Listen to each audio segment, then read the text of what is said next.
Welcome to a story of marriage, secrets, and an unexpected truth. My name is Sarah. When I got married, my husband, Adam, did not come into the room on our wedding night. I was worried and upset. Where was he? An hour turned into another, and still, no sign of him. It was past 3 a.m. when he finally walked in. My mood was ruined. After such a long wait, I turned my face away. It was my nature. What was in my heart was immediately visible on my face. Adam saw my expression and instantly understood my annoyance. He sighed and said, "My work is like this. I have to work not just during the day, but often late into the night. You need to try and understand. This is how we'll have to live, and delays will be a common occurrence." I immediately asked, "What kind of work keeps you busy day and night, even on our wedding night?" Before the marriage, I had asked my mother several times, but she had only said, "He has his own farm." I thought perhaps he raised livestock and was taking care of them. But now, hearing him say he had to work at night, I was puzzled. If it's a farm, why do you need to work at night? The animals would be sleeping then, I pressed. Adam smiled gently. The animals do sleep, but we handle the supply of the animals at night. The delivery work usually has to be done late. Work is work, Sarah.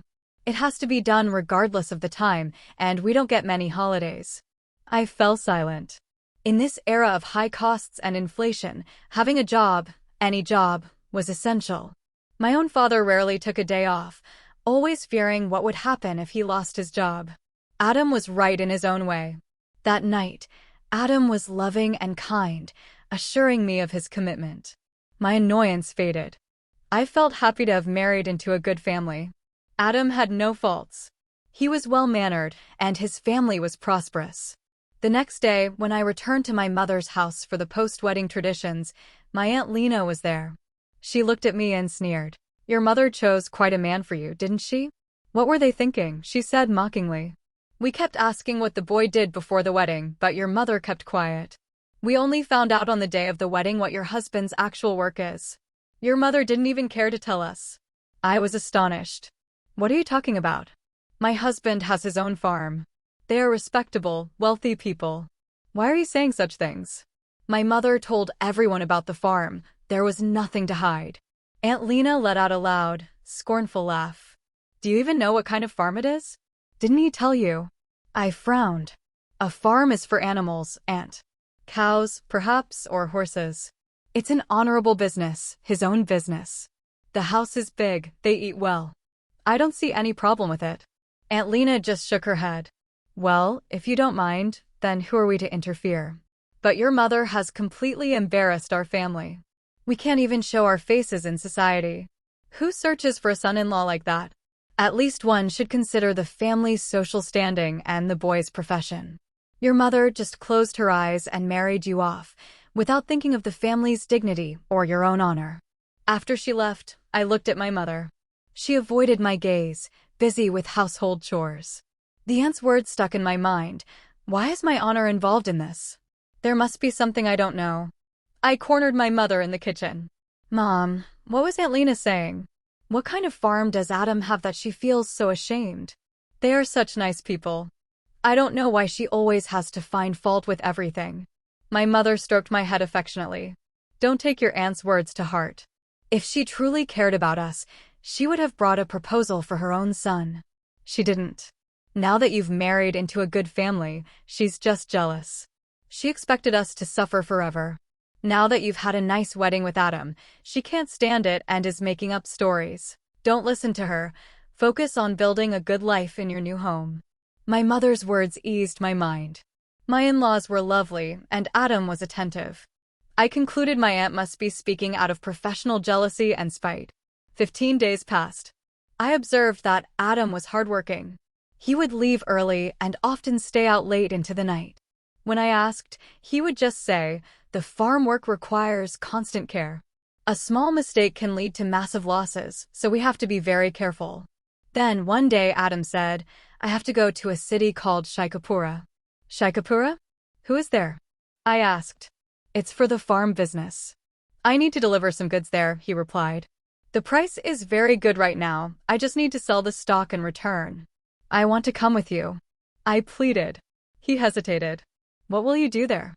I'll be busy meeting people and selling the goods. You'll be stuck in a hotel room. I will do anything, but I'm coming with you. I won't stay here, I insisted. My habit was to stick to my word, even resorting to hunger strikes to get my way. Adam reluctantly agreed. We set off. In front of our car was a massive transport truck carrying his livestock. As I looked out the window, my eyes widened in shock. Adam, what is that? I screamed.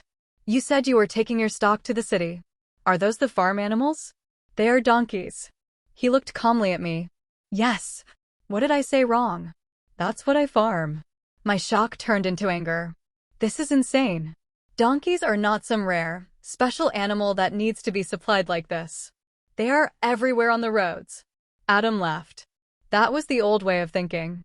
Now, the donkey is very special. It is a highly farmed commodity. In Khyber Pakhtunkhwa, there are massive donkey breeding farms. They are even sent to China and other distant countries. Didn't you know this? My blood ran cold. My head spun, and the aunt's words finally made sense. My husband was a donkey breeder and supplier. The shame I had dismissed came flooding back. What would my friends say if they found out? My head dropped in humiliation. Now I understood the muffled laughter and the questions people had asked me at the wedding. Adam, what on earth are donkeys used for that makes this a profitable business? I finally asked. I don't know what they are used for, but they buy them from me at a very high price, he said. That's why I started farming them. I get a handsome income from their supply. Who is foolish enough to buy a donkey? Adam smiled. The master healers in Shaikapura. I'm going to them now. They pay well, up to $300 for a single donkey. And raising them is not difficult. They just need a bit of attention. We arrived in Shaikapura. Adam dropped me at the hotel and went to the master healers. He returned that evening, and we spent the next 2 days exploring the city. We were to wait for 3 days until the payment was ready. On the 3rd day, I insisted on going with him to collect the payment.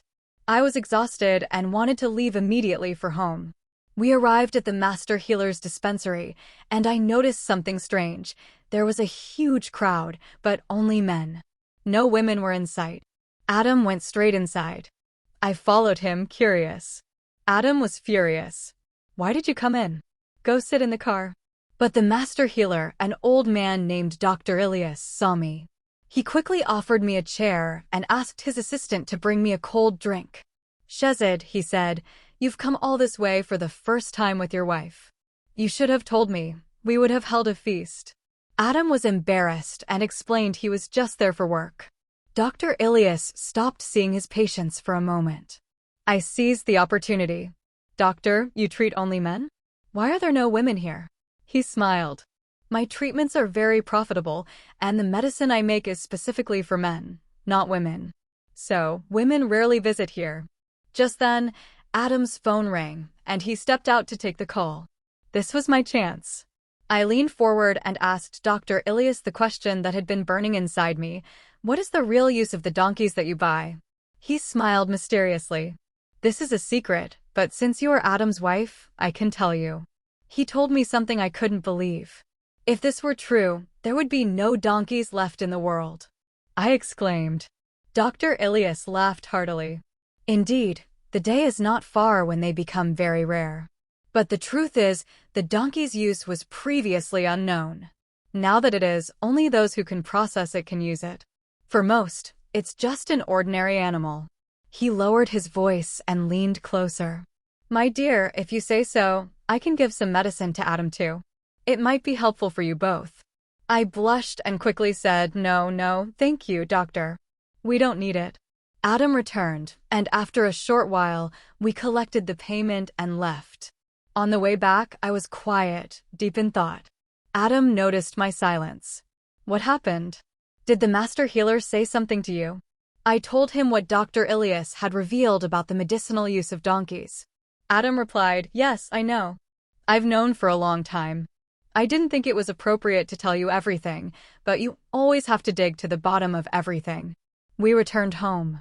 I was no longer ashamed of Adam's work. He was working hard, making good money, and his love for me was unwavering. Why listen to what others said? They are just jealous. A year passed, and we had no children.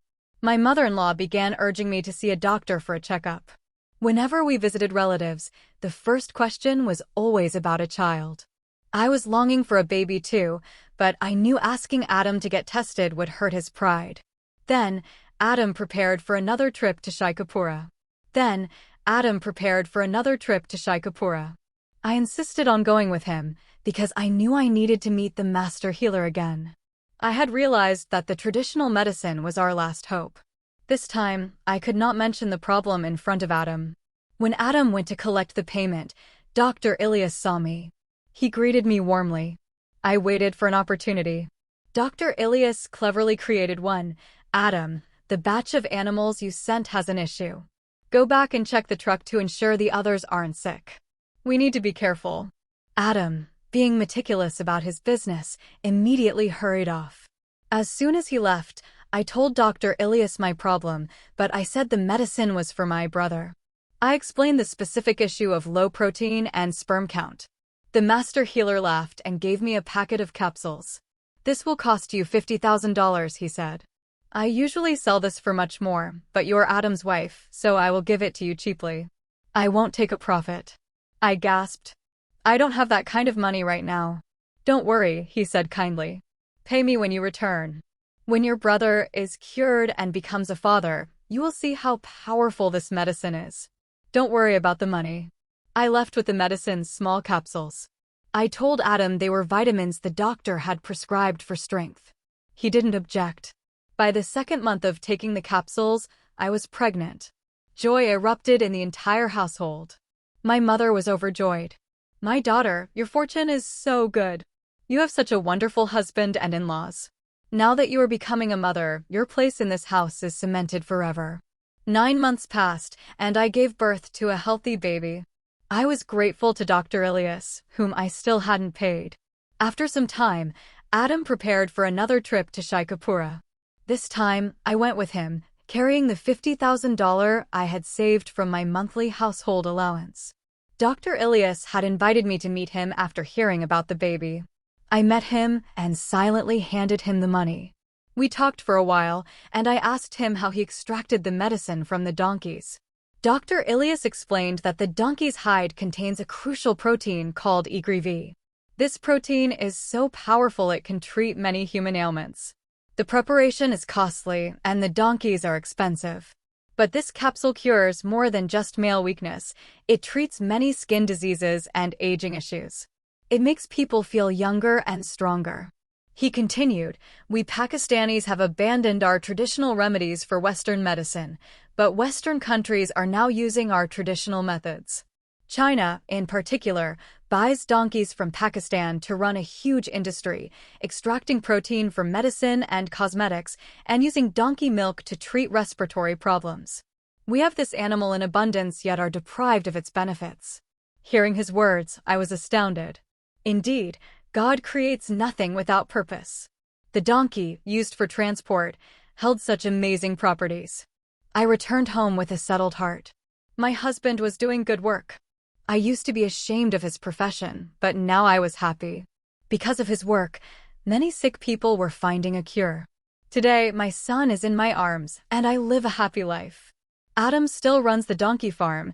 It is our source of income. And now I am not ashamed of his work. I am proud that it is a service to humanity, bringing happiness to many lives.